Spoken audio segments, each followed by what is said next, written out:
Assalamualaikum warahmatullahi wabarakatuh. Waalaikumsalam. Mohon sedikit penjelasan Ustaz berkaitan dengan tema pada hari ini. Kalau misalnya sekarang wanita kan tidak semua melahirkan dengan secara normal. Kalau misalnya saya seru, jadi macam mana tuh Ustaz? Misalnya kita kan mungkin tidak pendarahan atau macam mana, apakah dia solatnya wajib habis lahirkan langsung wajib solat? Ya. Mohon penjelasan. Ya. Yang kedua Ustaz, masalah fardu kifayah. Misalnya kita mendapati anak bayi yang udah berapa hari meninggal di dalam perut mamanya, Ya. tapi kayaknya keadaan tubuh itu udah macam mana, agak terlalu tipis kulitnya atau apa, lebam atau apa. Dan juga seperti misalnya mayit yang misalnya kita dapat udah agak macam mana ya, rasanya agak itulah, ada biasa ulat atau apa gitu. Bagaimana cara kita membersihkannya? Mohon penjelasannya Ustaz. Hanya itu. Assalamualaikum warahmatullahi wabarakatuh. Waalaikumsalam warahmatullahi.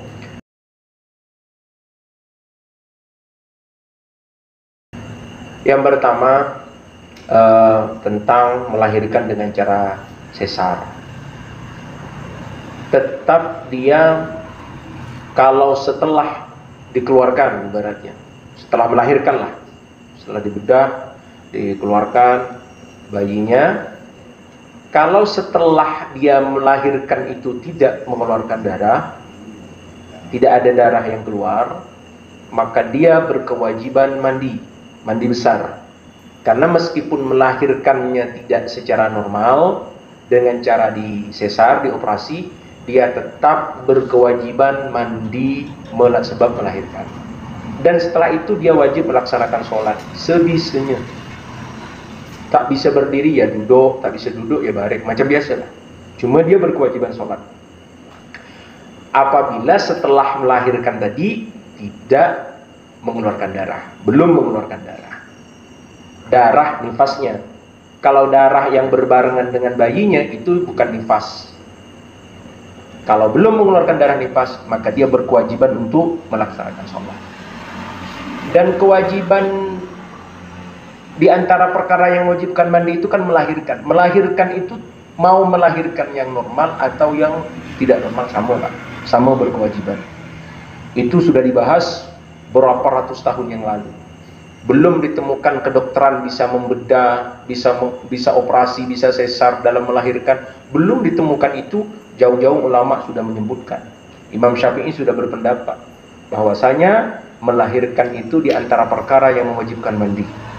Baik melahirkannya min tariqil mu'tad, dari jalan yang biasa, atau min ghairi tariqil mu'tad, atau dari jalan yang tidak biasa. Itu semuanya wajib mandi. Jadi dilihat, kalau tidak mengeluarkan darah, maka tetap mewajibkan sholat, mandi dulu, baru melaksanakan sholat sebisanya. Tapi kalau sudah mengeluarkan darah nifas, maka tidak boleh melaksanakan sholat. Kemudian tentang masalah mentajhiz atau merawat mayit yang barangkali kulitnya bisa terkelupas atau tipis, atau kalau kita digosok-gorok kuat-kuat itu bisa terkelupas bahasanya. Disinilah caranya, pentingnya kita memahami cara. Kalau kita memandikan mayit, itu caranya tak semuanya sama, Pak. Orang memandikan mayit itu sesuaikan dengan kondisi mayatnya.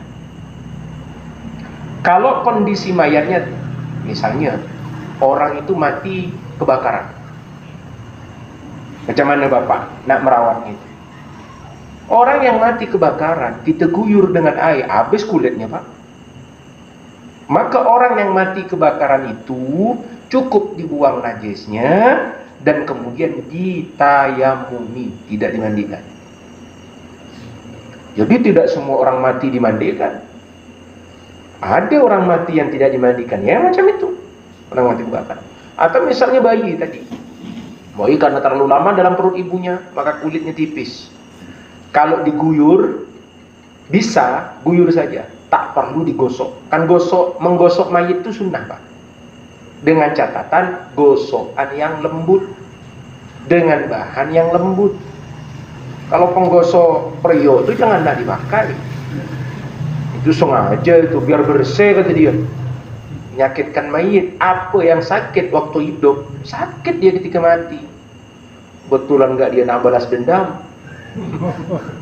Mumpung nih kata dia, mumpung tak melawan, diambilkan itu, wah digosokkan, luka semua mayit, itu tak boleh.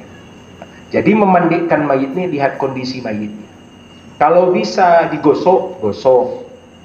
Kalau tidak bisa digosok, maka cukup diguyur dengan air. Kalau tak bisa pakai air karena dia misalnya terbakar, maka cukup ditayamumi. Nah gitu caranya memandikan mayit. Jadi lihat kondisinya si anak tadi itu, atau orang yang mati tenggelam, Pak, lama di air, itu kan sudah lebam semua. Kalau kita gosok kulitnya bisa ngikut karena udah busuk bahasanya. Maka yang begitu itu cukup diguyur. Nah, atau orang yang mati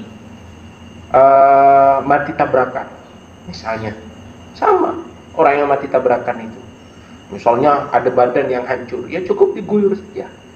Diguyur saja. Kalau darahnya masih mengalir, Ustaz, masih mengalir, itu kata para ulama najis yang mahfuz. Sesuatu yang susah untuk dihilangkan itu dimaafkan. Guyur, setelah itu cepat dikafani. Setelah dikafani cepat disolati. Setelah disolati cepat dikuburkan. Jadi ada mayit itu boleh lama dikuburkan, artinya 1 hari, 2 hari, bahkan 3 hari boleh. Ada ulama mengatakan ada mayit yang tak boleh lama untuk tidak dikuburkan, harus disegerakan. Maka tengok mayitnya. Kalau kira-kira kalau mayit ini mati biasa, artinya tidak akan cepat membusuk dan lain semacamnya, maka maksimal 3 hari, jangan lebih dari itu. Rasulullah wafat hari Senin, Selasa, Rabu baru dimakamkan, Pak, Rasulullah itu.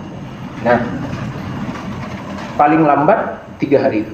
Tapi kalau misalnya orang mati duka atau orang mati tabrakan, harus disegerakan itu. Mati malam kita kuburkan. Disegerakan, mandinya, kafannya, semuanya disegerakan. Karena kondisinya seperti itu. Jadi dalam ilmu praktek memandikan mayat, mengkafankan mayat, itu sesuaikan dengan mayitnya. Yang tak berubah praktek itu, Pak, sholat mayit itu tak ada beda itu. Mau mayitnya ditayamuni, sholatnya macam itu. Mau mayitnya ibaratnya dimandikan dengan cara digosok atau tidak digosok, sholatnya tetap. Jangan Bapak ngerubah-ngerubah sholatnya. Karena mayitnya mati tidak dimandikan, ditayamumi, Bapak tidak pakai takbir pula, berdiri jak sholat. Nah, itu salah. Sholatnya tetap, dikuburkannya pun tetap. Caranya yang beda nih cara memandikan dan mengkafani. Itu yang yang mesti dipahami, harus bijak, harus mengetahui.